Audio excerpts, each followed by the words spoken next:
Hello guys, welcome back to my YouTube channel. तो कैसे हो आप सब? आशा करती हूँ कि आप सब अच्छे होंगे। तो आज मैं अपने चैनल पे बुद्धा की एक कहानी लेकर आई हूँ और मेरी कहानी का नाम है बुद्ध और भिखारी। तो चलिए शुरू करते हैं। और हाँ, उससे पहले मेरी वीडियो को लाइक, चैनल को सब्सक्राइब और साइड में जो बेल आइकन है उसे भी दबा देना और शेयर करना तो भूलना ही मत। और कमेंट में बताना मेरी कहानी कैसी लगी। तो चलिए शुरू करते हैं। बुद्धा और भिखारी। एक बार एक भिखारी अपने जीवन से परेशान हो चुका था क्योंकि उसे अपने जीवन को चलाने के लिए भीख मांगना पड़ता था। उसे हर एक चीज़ के लिए भीख मांगना पड़ता था। इसी बात को लेकर वह दुखी रहता और दिन भर यही सोचता कि उसकी जीवन में बदलाव कैसे आएगा। यह सोचकर वह हमेशा निराश हो जाता। वह हर दिन देखता कि बहुत सारे लोग निराश होकर आंखों में आंसू लिए लोग और विभिन्न चिंताओं से परेशान लोग गौतम बुद्ध के पास जाते और जब भी वापस लौटते तो कुछ समय के बाद वह लोग बहुत ही खुश होते थे। वह भिखारी ये नहीं समझ पा रहा था कि गौतम बुद्ध उनके साथ ऐसा क्या करते हैं कि जब भी वे लोग वहाँ से वापस आते हैं तो बेहद खुश हो जाते हैं। वापस लौटते हुए लोगों के हाथ में ना ही तो ढेर सारे पैसे होते थे, ना ही सोना या फिर ना ही चांदी। वह भिखारी ये समझ नहीं पा रहा था कि गौतम बुद्ध उनके साथ ऐसा क्या करते हैं। ऐसा क्या होता था कि लोग बुद्ध के पास से लौटते वक्त इतना खुश हो जाते थे। इतना सब सोचने के बाद भिखारी ने निर्णय लिया कि वह भी महात्मा बुद्ध के पास जाएगा, क्योंकि वह देखना चाहता था कि ऐसा वहाँ क्या हो रहा होता है जिससे दुखी लोग भी उनके पास जाकर इतने खुश हो जाते हैं। वह महात्मा बुद्ध से मिलने के लिए उनके पास चल पड़ा। जहाँ पे वह भिखारी बुद्ध से मिलने के लिए गया था वहाँ पे बहुत ही लंबी कतार लगी हुई थी। उस भिखारी को भी महात्मा बुद्ध से मिलना था, इसलिए वह भिखारी भी उस कतार में लगकर वह अपनी बारी का इंतज़ार करने लगा। देखते ही देखते बहुत देर बाद उस भिखारी की बारी आई और वह महात्मा बुद्ध से मिलने गया। वह महात्मा बुद्ध के पास गया और उसने कहा, बुद्ध, मैं बहुत ही गरीब हूँ, मेरे पास कुछ भी नहीं है। मुझे अपना जीवन चलाने के लिए दूसरों से भीख मांगनी पड़ती है। अब आप ही मुझे बताइए कि मैं क्या करूं, अपने जीवन को कैसे बेहतर कर सकूं, मुझे क्या करना होगा। यह सब सुनकर महात्मा बुद्ध ने कहा, तुम गरीब नहीं हो। तुम्हें ऐसा इसलिए लगता है कि तुम गरीब हो क्योंकि आज तक तुमने कभी किसी के लिए कुछ भी नहीं किया, ना ही तुमने कभी किसी को दान दिया, ना ही तुमने दूसरों के लिए कुछ किया। इसलिए तुम्हें लगता है कि तुम गरीब हो, पर तुम गरीब नहीं हो। महात्मा बुद्ध ने जो भी भिखारी से कहा वह सब सुनकर भिखारी के मन में एक आशंका जाग उठी।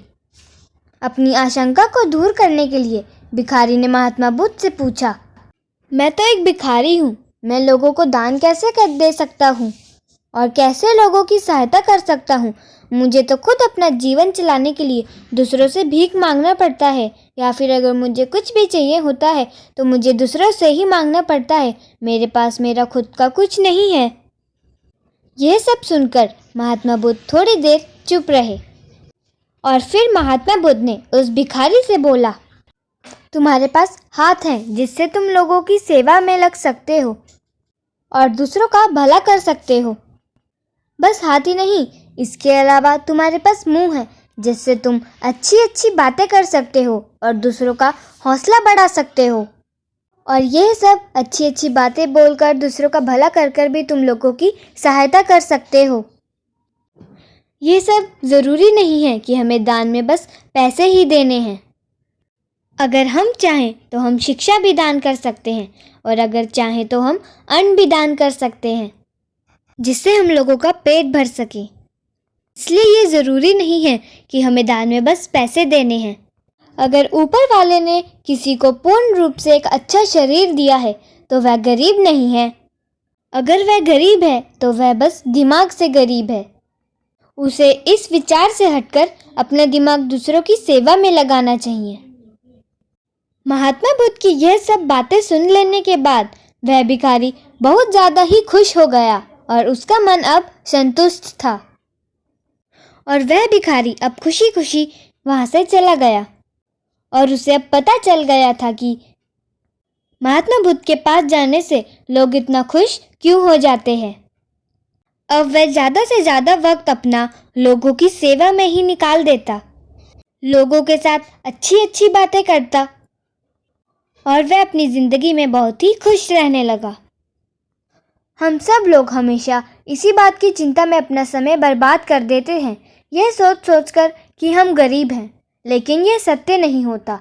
सत्य तो यह होता है जब तक हमारा शरीर पूरी तरह से बेहतर है तो हम उसका उपयोग करके आगे बढ़ सकते हैं और खुद के जीवन को बेहतर बना सकते हैं।